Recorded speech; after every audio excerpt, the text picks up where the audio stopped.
আসসালামু আলাইকুম। সম্মানিত ভাইরা কেমন আছেন? আশা করি ভালো আছেন। আমি বাতাসের বিষয়ে একটি হাদিসের তর্জমা বলে শেষ করে দেব ইনশাআল্লাহ।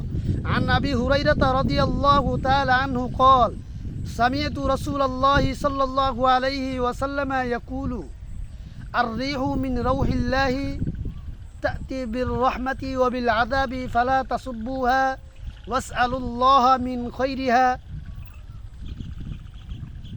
واسألوا الله من خيرها وعوذوا به من شرها رواه আবু দাউদ রাহিমাহুল্লাহু তাআলা।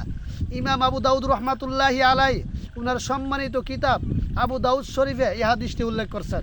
আবু হুরাইরা রাদিয়াল্লাহু তাআলা আনহু থেকে বর্ণিত, উনি বলেন, সামিতু রাসূলুল্লাহ সাল্লাল্লাহু আলাইহি ওয়াসাল্লাম, আমি আল্লাহ রাসূল সাল্লাল্লাহু আলাইহি সাল্লাম থেকে শুনছি, ইয়াকুলু, আল্লাহ রাসূল বলতেছে, আর রিহু মিন রাউহিল্লাহ, বাতাস আল্লাহ তাআলা রহমতের অন্তর্ভুক্ত।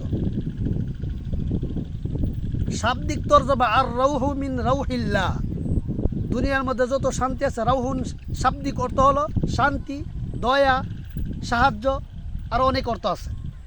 আল্লাহ তাআলার দুনিয়াতে যত শান্তি দিছে এর মধ্যে একটি শান্তি হলো বাতাস। এই জন্য আমরা বলি রহমত।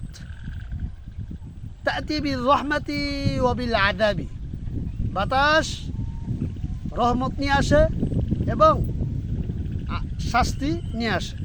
ফালা তাসুব্বুহা, তোমরা বাতাসকে গালি দিও না। ওয়াসআলুল্লাহ মিন খায়রিহা, এবং তোমরা আল্লাহর নিকট কল্যাণ চাও। ওয়াউযু বিহি মিন শাররিহা, এবং আল্লাহ তাআলার নিকট অনিষ্ট থেকে আল্লাহ তাআলার নিকট আশ্রয় গ্রহণ করো।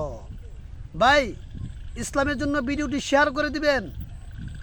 ইসলামের জন্য শেয়ার, কমেন্ট যা যা লাগে করে দিবেন। আসসালামু আলাইকুম।